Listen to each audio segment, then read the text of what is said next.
Hello everybody, hope they are good. Today's a big day for the markets. We have the FOMC meeting. We're gonna have Jerome Powell speaking. That's why I'm here, and we're gonna talk a bit about this FOMC meeting, what we can expect in this meeting and in the next ones, okay? So, this is what the market is expecting. This is what the market is pricing in, okay? I don't think I've ever seen, at least for a long time, something as clear as this. 96.5% are expecting that they hike 25 basis points, because right now we are at 525 basis points, 525, and they are expecting 550 by the end of the day. Okay, so that's 25 basis points hike.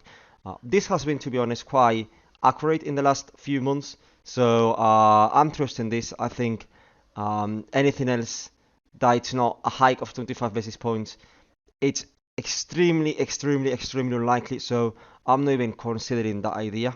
Okay, it's gonna be 25 basis points.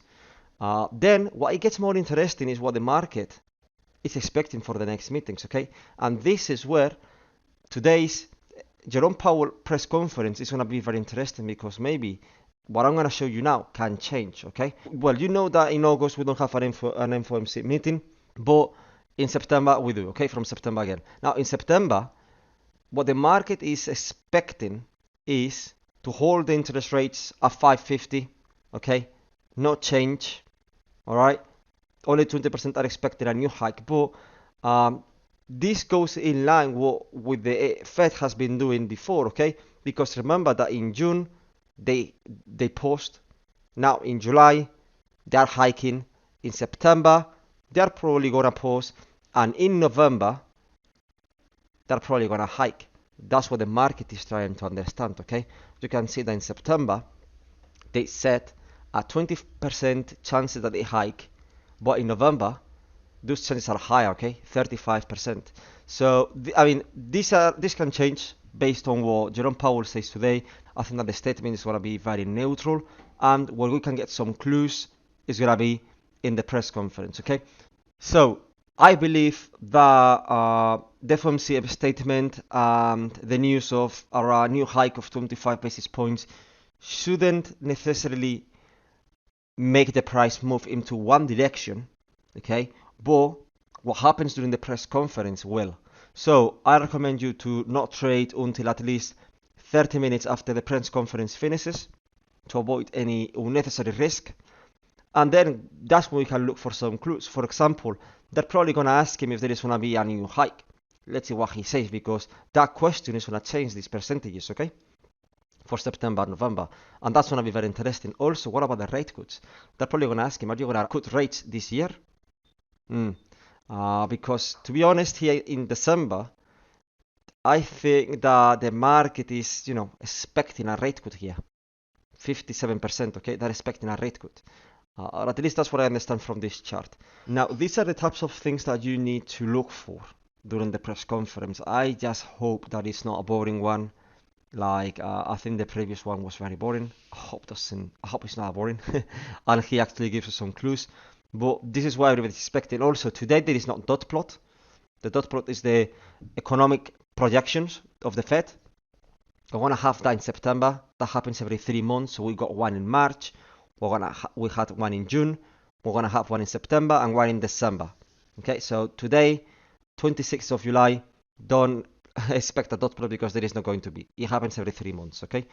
Because I saw some people in Twitter talking about the dot plot. No, today there won't be a dot plot.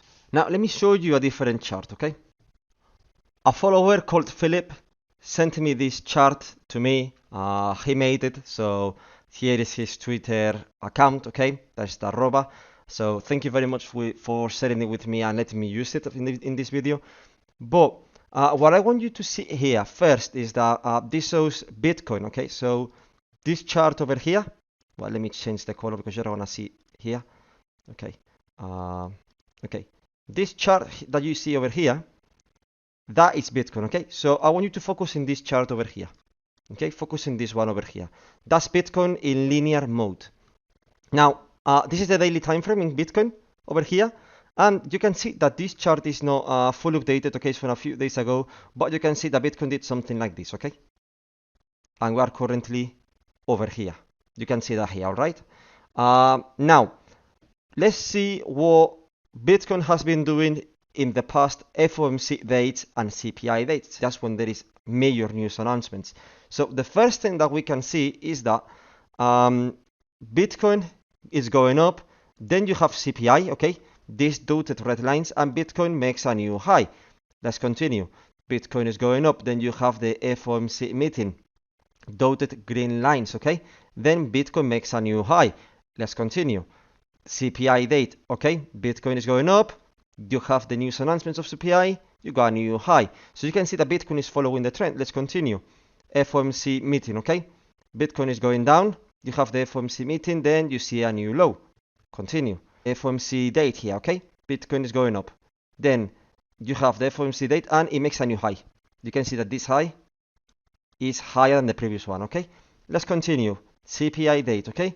Bitcoin is going up. CPI data, and Bitcoin makes a new high. All this time you can see the same thing. You can see here, you can see here, and now also you can see here, new high. And now if you notice, Bitcoin right now is doing something like this. Okay, let me mark it for you. Okay, and you're gonna have a dotted line coming like this way, okay? What do you think is happening? Bitcoin's been going down. So the most likely thing is that Bitcoin makes a new low. That's what I think. Because all the time, for the past, since January, Bitcoin follows the news. Maybe in the same day you see a small reversal, but at least in the daily time frame, you see Bitcoin following the trend after the news have been released. So that makes me think that if now Bitcoin's been retracing, because Bitcoin right now is like this, okay?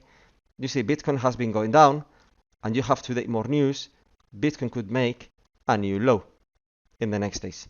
All right, that's what I take from the previous data regarding news announcements. Now let's go back to Bitcoin. Now the question is, if Bitcoin falls in the next days, where is it gonna go to? All right, and in my opinion, is this potential support over here? Okay, that's at 28,337. Why? Because you have here these previous two resistances. Okay, so if Bitcoin decides to fall in the next few days like it has been doing, according to that chart, it always follows the data, then we should probably aim for this level, okay, in the next coming days. Of course, this idea would be invalidated if we make another deviation here. And to confirm that, what I need is to see Bitcoin getting back above 29,500, testing a support, or consolidating above this resistance or this previous support, and then that's when Bitcoin could push higher to the mid-range, okay? But again, I don't see this likely happening. Why? Because with a new hike of 25 basis points, the idea is that the dollar should be going higher, Bitcoin should trade against the dollar go lower. Yes, you can say, yeah, but the market has been pricing in that for the last few days, and I'll agree with you. Dollar has been going up, Bitcoin has been going down in anticipation to today's FOMC meeting. But if you still want to see Bitcoin going higher today, or in the next days, okay, and making this deviation, you need to hear Jerome Powell quite dovish today. Otherwise, history is going to repeat itself, and you might see another drop to this level. Now, if we check and have a look capital at the liquidation levels in the 7 days time frame, you can notice that there is still quite a lot of liquidity below, between 28,100 and 28,650, okay?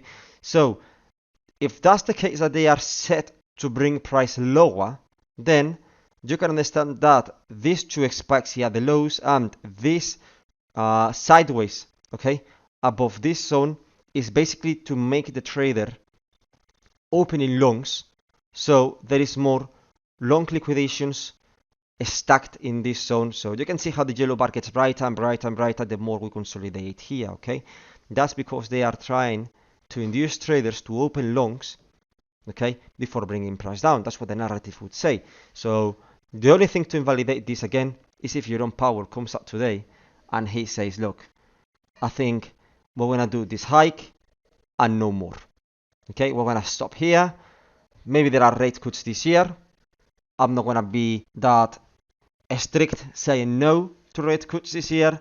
Now, can this happen? I really doubt it. I really doubt this can happen, okay?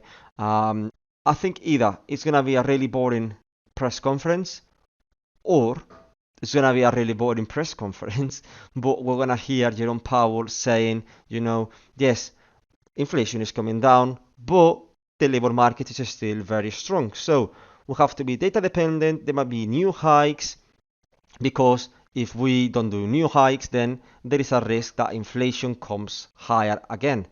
I think that's what he's going to say. I'm actually quite curious to hear what he says, but I think that's going to be the line, okay? But if they ask him about the rate cuts this year, I think that's going to be the main question, at least for me, okay? I want to hear what he says again, because in 2 months ago, I think he said very strongly, nope, no rate cuts this year. Now, the market is still pricing in at least one rate cut this year, so let's see what he has to say if they ask him that question, okay, guys? So please be very careful. FOMC starts today at 6 p.m.